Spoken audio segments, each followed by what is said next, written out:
Nothing bad happened. Hey, this is going to be, Tuesday, May 21st of our last week. We're going to get to bad choice number 2, but finish out bad choice number 1. We'll get to the good stuff here in a moment. And then, coming up quickly, yearbook dance tomorrow. We turned in iPads today. You got your yearbooks today. If you were here, Skyward grades are updated as tests are turned in. And let's see, you can start signing my podium if you want. I still have open spots. I don't. I'm going to have to start creating new open spots. And then you can do test corrections this week. Just make sure that you get them turned in by Friday so I can update your grade with it. And then if you have usable supplies, for some reason the computer makes me grumpy because I changed this morning and got rid of Cameron Diaz and I got rid of the Johnny Depp and I changed it to Brie Larson and the Thor guy, Chris Hemsworth. I had pictures of them waving. I spent 10 minutes creating it and my computer went no and ate it. And it came right back. So apparently Cameron and Johnny were really upset I deleted them because somehow they managed to make it disappear. So frustrating. And then the Princess Bride movie again, so I'm looking forward to. I will be there at the 7 o'clock show, so hopefully it should be fun. And then now to finish out the story we were with you guys, my first one, and we're going to get to the sad story today. So I was running around. We're inside the house. I did that part, snuck up to the bottom of it, and we got to me being in the house and me just playing. Was it still day 1 of me playing in the house? Yeah. So I've not gotten to day 2 of me playing in the house? Two. I meant day 1's all that ever happened. So, day 1, we're playing around, running around the house, having a good time. So, we get out of the house at the end of the day. We spent a couple hours there running around, just chasing each other, having a good time, as you do. Went out the back door, closed the door, shut the gate, went home. Nothing bad happens. Next day, we wake up, we're like, what should we do today? We're like, go to Secret Super Hideout? Yeah. So that's what we decide to do. But this time, we bring toys with us. And we pack a backpack full of Transformers and G.I. Joe. And then also we had Hot Wheels. And we brought a little backpack with us as we biked down the street. And we went to go play there. And once again, this time I had to crawl underneath the house again. But no worries, because now I was brave, because I knew all the excitement that was coming. And so I was like, I got it! Popped up. Went in the house. Played in there the entire day. It was great. The drawback was we had to go home for lunch halfway through the day and then come back. So, day 3, we come back, bring our backpacks again, but this time we pack a lunch and make a picnic out of it, and we have a picnic in the house, and everything is great, and we spend the whole day in our hideout playing with G.I. Joes and toys and everywhere, and it was great. And we go home. And then day 4 was where everything changed. So, day 4, me still talking, kid going in the hallway. So now we have day 4, and I'm assuming looking back on it, there's every chance day 4 was a Saturday because this is when the schedule changed. So day 4, we go there, we have our sandwiches and stuff like that, and we have our toys. And I remember at this particular time, we were in the kitchen. And we were playing with Hot Wheels.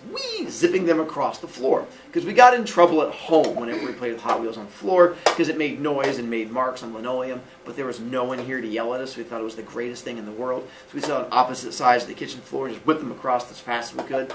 And so the 3 of us are sitting in the kitchen, whipping these toys back and forth across to each other, when all of a sudden we hear at the front door. And we can look out through there, and we can see a shape on the other side of that little door thing. And the 3 of us freak out. Now, the smart thing to do would have been to go out the sliding glass door that was right there next to where we were. But, much like you see in horror movies, when the monster attacks and the teenagers run deeper into the house, and you're like, why would you do that, stupid teenagers? When the monster attacks, logic goes right out the window. So the 3 of us were sitting there, hear the noise, turn and look down this hallway, and instead of running out the door, we run this direction to the nearest hiding place. And the nearest hiding place is along this wall in this room. So all 3 of us pop up, run in there, leaving our toys everywhere, and run in there and go up against this wall. So where the staircase is behind us, and we're right here. And so it was me in the middle, younger brother right here, and then we had the 4th grader on this side. And all 3 of us go slamming up against the wall and start doing the whole... And we can hear all of a sudden the door opens. And the person walking behind us on the other side of the stairs going into the kitchen. We hear, setting down something heavy, and then all of a sudden getting really angry. It's like, why are there toys everywhere in here? What is going on in this spot? And we're freaking out. And so all of a sudden, the three of us have the same thought, have the same idea, which is to run. But as small children, before you run, you have to motivate yourself. To motivate ourselves, all three of us go, ah! And scream, and then turn and sprint to go around to the front door. And being an adult now, if I were to walk into a house that I thought was empty, and all of a sudden you see little goblin things everywhere, and as you're standing there, all of a sudden you hear loud screaming 2 feet from you, I personally would choose to wet myself and then pass out. That is not what he chose to do. So the three of us go running around the corner and going to the front door. I remember getting to the front door and then being the first one there because even my brother's to the side of me, being the brave older brother, I pushed him out of the way so that I could get to the door first, safety.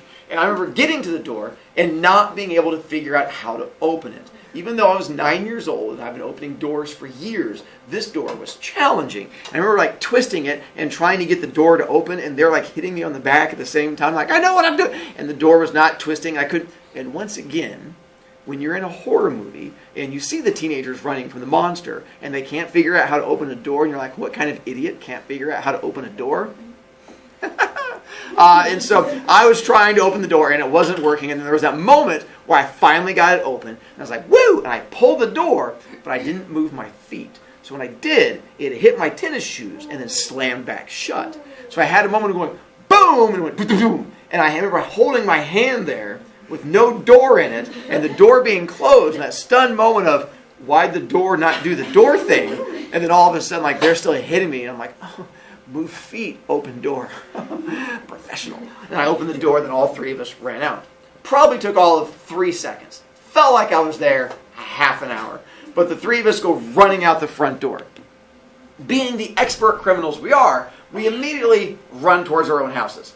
So the fourth grader lived that direction, so he went out, ran that way. My brother and I ran this direction towards our house. I ran out the front door immediately across the grass. My younger brother, being 2 years younger than me and a bit more roly-poly, instead, safety first, he ran down the sidewalk, down the driveway to the sidewalk, and he ran that way, which you would think would slow him down, but apparently he was motivated. Because I remember as I was running across the grass, looking over and seeing him, and he was just going. And so we were sort of racing each other along, and we had that eye contact with each other, we're going to make it, as we were running along, and it was all kinds of greatness. And I remember as we're running, I'm looking at him, and he's looking over at me, and we have that brother bonding moment. I'm like, we're going to make it. And he was like, oh, no. And I remember watching his head as it turned, to look behind me, and his eyes got big, and I'm like, what's he looking at? And I turned around, and the guy had come out the door, and of the 3 people he chose to chase, it was me. And so he was like, I'm going to go chase that tall twiggy thing. And so he comes running out after tall twiggy thing, which was me. And I remember as I'm running, I tried to speed up. My brother's trying to speed up. I'm like, we're not going to make it. And then all of a sudden, I have that hand on the shoulder feeling. It came down, and it felt like that cartoon sensation of, and you go flying backwards, and your feet go out in front of you. That's how it felt to me. And all of a sudden, I was like, I remember as I was going backwards, making eye contact with my brother, who was running along the sidewalk, and doing that whole keep running, you're gonna make it. He was like, I'm not stopping, as he just kept on going down the sidewalk. And the guy turned me around and started asking me questions. I was convinced at this moment that he was legally allowed to kill me. So I thought I was getting ready to die. So whenever he asked a question, my response was to scream in his face. So when he goes, who are you? I responded, ah! He was like, why are you in my house? I followed up with, ah! And so he's like, fine, we're just going to bring you back into my house, which I replied, ah! And just kept screaming. Nowadays, if a door of a neighborhood house were to pop open, and 3 small children were to run out of it screaming, and a large man were to follow them, grab one, and drag screaming child back in the house, questions would be asked. But this was the 80s, and they're like, it's just a Saturday! And they just went ahead and rolled with it. So, yay, childhood. So he dragged me back into the house, and sat me down on the stairs, And I remember it didn't have a wall on that side. It had like those little like slatty bar things. I wrapped my arms around the little slatty bar thing. I kept asking like, when are you going to kill me? And he was like, I'm not going to kill you. And I'm like, you can tell me the truth. And he was like, you're a strange child. And he went, and I remember him calling the police. He was like, I have I have someone who's like breaking and entering my house, and the police officer's here. And he just left me on like the stairs crying. I'm pretty sure he wanted nothing to do with me. He was like, you were the strangest burglar ever. And I was like, and just crying on the stairs. And then the policemen show up. And there were two of them. And I remember I'm sitting there and knock on the door. And he walks over and he was like, yes. I am the one that called. He was like, yes, I'm a burglar. He's right over here on the stairs. And can we come in? He was like, yes, you can come in. Remember him, and I'm sitting there because the door opened. It's like I couldn't see the police officers, and he stepped back. And the two police officers like step in, turn past him and look at me, pause, look at each other, look at me, look at the guy, and they're like, behind the small crying child? He was like, no, he's the one that broke in. There was like, oh my God, it's going to be one of those days. And they're like, son, is this your house? I'm like, no. And I'm like, are you going to kill me? And they're like, no. And I'm like, when am I going to get killed? And they're like, what'd you tell this child? He's like, I don't know. He just keeps talking about being killed.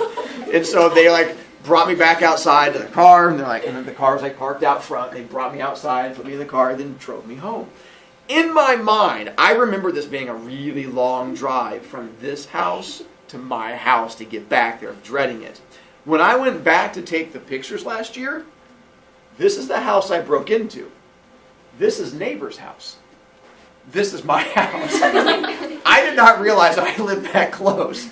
I thought for sure I lived half a neighborhood away, which was really confusing when I was trying to take the pictures.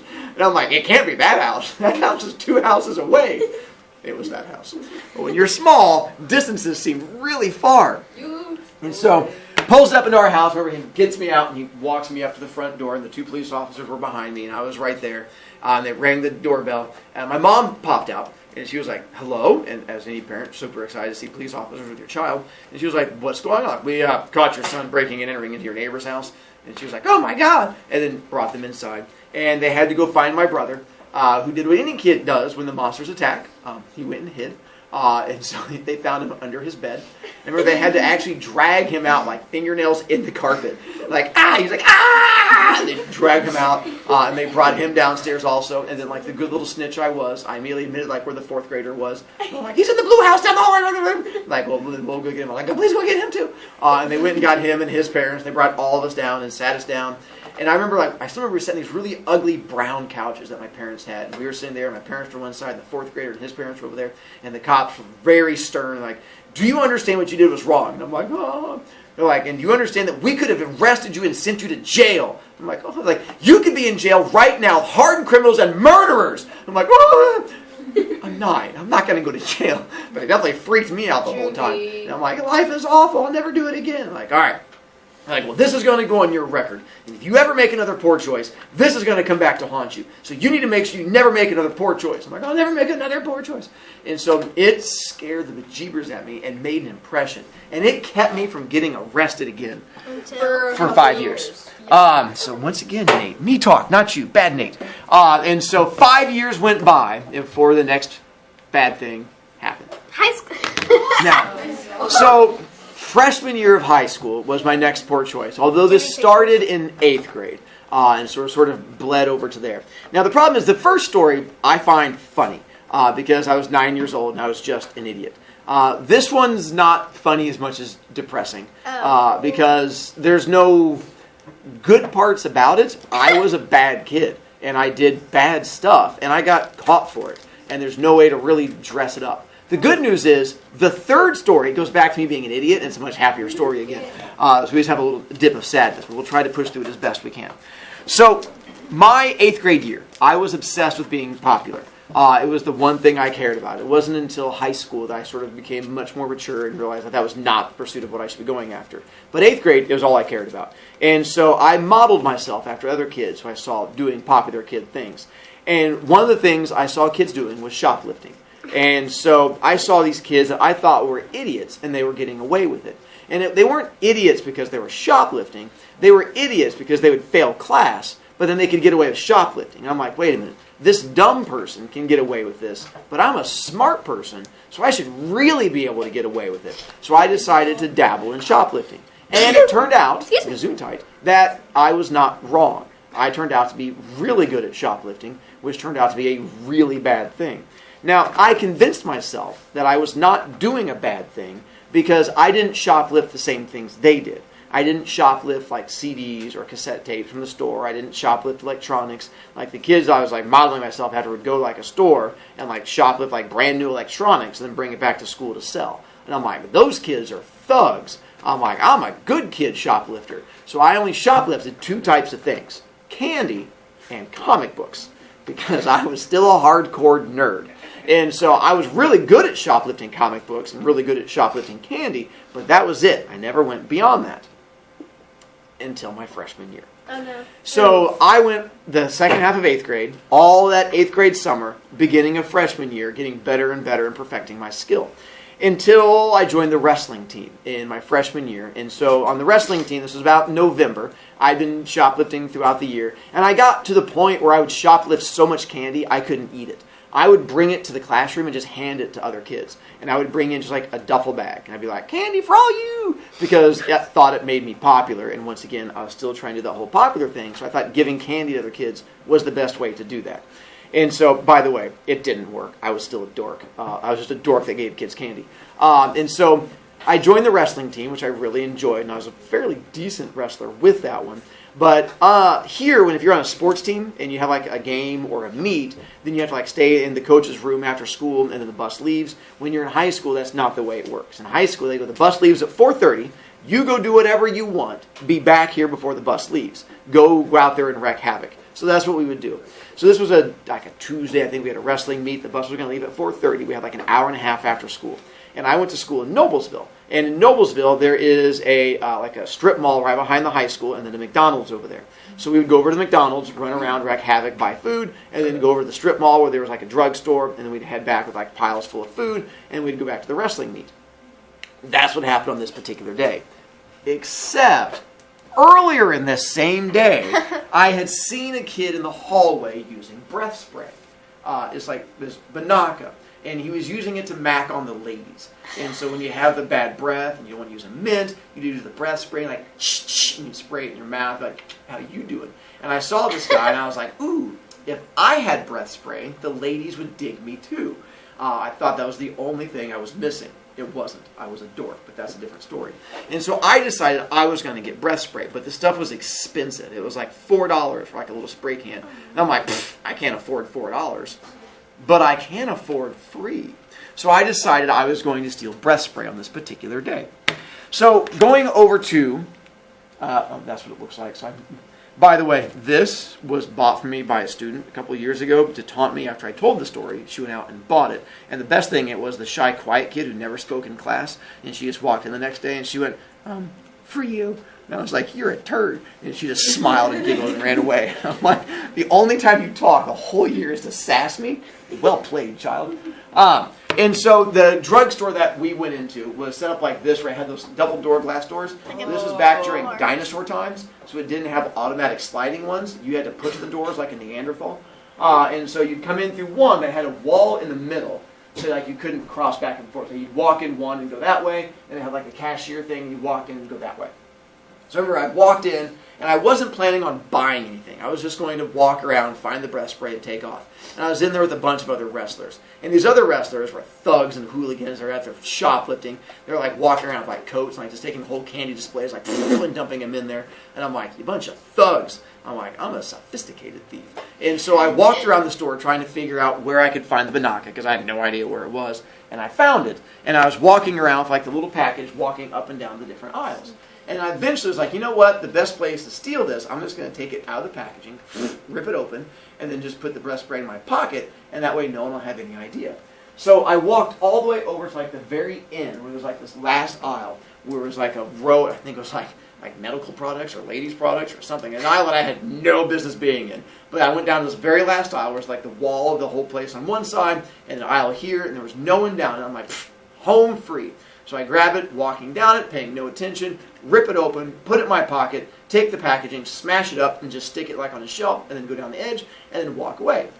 Clean and free, everything going well. And I remember walking through the store, saying hi to a couple of my other friends, like, hey, I'm going to head back over to the school. You guys go ahead and buy your stuff. And they're like, okay. And then I went ahead and headed out. Well, as I was heading out, there was a little cashier spot here. And I walked right past the cashier, and you had to go into these little double doors, and then turn to go out that way. Remember, I went into the little double doors, and I pushed open the first double door, and I turned, and I was going around the second double door, and I grabbed onto that handle as to the exit, and as soon as I grabbed it, hand came down on my shoulder. Again. And I know I hate hands on shoulders. And when you're doing a thing wrong, and the hand hits your shoulder, there is a feeling that happens in your stomach that is hard to describe. It is just life falling apart and dying on the inside of you. And that's what, and all of a sudden it was boom, and it was like, because even though the person hadn't said anything yet, no one shoulder hands you for like, hey, you want a high five? It's just like, boom, came down on my shoulder, and I had my hand on the door, and I just stood there for a moment. And then I had the voice behind me say, were you planning on paying for that? And it was a deep masculine voice. And I had a thought. I'm a wrestler. And I'm looking out this doorway to freedom. And I'm like, the only thing between me and freedom is this door, which my hand is currently on the handle. Whoever it is behind me with their hand on my shoulder is nowhere good of a wrestler as I am. So there's no way they could stop me. You feel the cringe moment coming, don't you?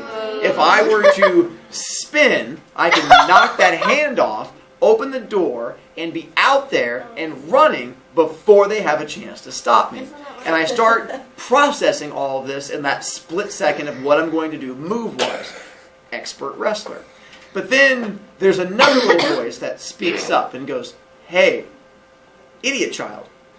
You're full, no, not your. The store behind you is full of a bunch of kids from your school. What are the chances none of them are going to say your name? And all it takes is one of them to say your name, and they're going to go over to the school, and they're going to drag you out of that wrestling team. So you either face it now, or you're going to face it over at the school, because there's no way you can rely on the other 15 kids in there to keep their mouth shut. So I did one of the toughest things I've ever done. You ran. And I let go of the door. And it was that moment of releasing it and watching that door away from me and knowing that was freedom as it left me. And I turned around to face the pharmacist. It was the guy in the little white coat thing. And he was holding the packaging in his hand. Oh. And he goes, son, were you planning on paying for this? And I go, yes. And he says, then you probably should have before you tried to leave. And I went, oh, that's a good point. And I said, how about I pay now? And he goes, son, we have you on camera. And I went, oh. And he goes, come with me. And I went, oh. And he turned me around and led me back to the store, hand back on shoulder.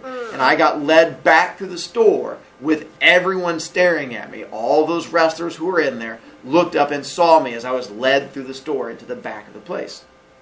It was awful as I watched all of my friends and kids I know watch me get led back to the store. And we went through the little swinging doors that are in the back of the place, and he pushed me through there. It was like a big storage room in the back. And he put me in there, and there was like a little chair, like the ones I have there, but it didn't have the bar on the bottom. It had like the 4 little sticky things. And I remember he drug it across the floor. I was like, yay! And he was like, sit down! And I was like, okay. And I sat down in the little chair, and he put the packaging on a table that was off to my side, and he said, I'm going to call the police. And I was like, okay. I don't know what to say. And he was like, doo-doo-doo. He's like, yes, I called a shoplifter. Yes, he's in the back room. Yes, please send a police officer. Remember in my head, I'm like, not again. And I sat there, and the level of depressing thoughts that went through my head are hard to put into words. Because I realized I didn't know if the previous arrest was still on my record, if that was going to come back to haunt me. I didn't know what my parents were going to do. I didn't know what the school was going to do. I didn't know what my wrestling team was going to do, what my friends were going to do. And so is that sinking feeling of what do I do as I'm sitting there. And then I look to my right, and about 5 feet away, there's an exit door, just sitting there. It said the emergency exit alarm will sound, but the guy leaves. and just walks away and leaves me sitting in the back room, sitting in this chair. And I just sat there, and I look over at this sign, and I'm like, I could run, and the chances of them catching me are pretty slim. Except, little voice again was like, you're on camera. And they're going to bring that tape over to the school, and they're going to play it, and they're going to figure out who you are, because not only are you a thief, then you ran, so it's going to compound it to make it worse, and then they're going to end up pulling you out of class, and the last thing you want is a police officer pulling you out of the classroom, because that'd be even worse. So again, I talked myself out of leaving. And I sat there, and it was probably one of the worst half hours of my life, just sitting in that chair, waiting for the police officer to show up. And eventually he does. I remember all of a sudden the doors swing open again, and the pharmacist walks in with a really big police officer. He walks in, and he sees the patient, like, is this what he was going to steal? And the pharmacist is like, yes, it is. And he goes, all right. And he walks over to where I am. And the police officer goes, stand up. And I'm like, okay. I stand. He goes, turn around. I'm like, oh, okay. I turn around. He goes, he takes my hands and handcuffs me. And it was the first time I'd ever been handcuffed. And if you've never been handcuffed, go you. It's awful. It doesn't sound like a bad thing until you've actually had real handcuffs put on you. Not the plastic fake ones you have as kids, but the metal sneaky ones that are awful. Because when they put them on you, there's little bones that are right here that handcuffs are designed to smash. So when they put them on you, it crushes those bones. And there's no way to turn your wrist to not make it get pinched and hurt. It was awful. And so he handcuffed both my hands behind me and did the whole arm picky-uppy thing, and like lifted me up to that side and then walked me back to the store. And the next thing that happened seems small, but it was a thing that stuck with me and haunts me. Because as we came through the swinging doors, there was like a back aisle, whatever you call it, row thing. And I remember coming through there and looking to my left, and there was a mom over there with a small girl, her daughter. And I looked over and made eye contact and smiled because I was like trying to find some bit of happiness. And so I'm like, ooh, small child, yay. So I smiled, and the mom looked at me, began to smile, saw the police officer, and her face dropped. And then the level of disgust that came over her face was overwhelming. But it was when she took her daughter and moved her daughter behind her to protect her daughter from me, that was this crushing feeling of just, oh, I'm that person that parents have to protect their children from. That was one of the more crushing things I'd felt. And then he led me through the store. Luckily, none of my friends were there. Go through the store, out through the little double door things again. His car was sitting right out there in front. And I remember as we went out, and he opens the front passenger door for me to sit in there, I could look along the building this way to the far edge, and there were 3 heads just on the side of the building looking around. And it was my best friend and then 2 other guys on the wrestling team watching me get arrested, because that's what friends do. They watch your yearbook get stolen, and they watch you get arrested.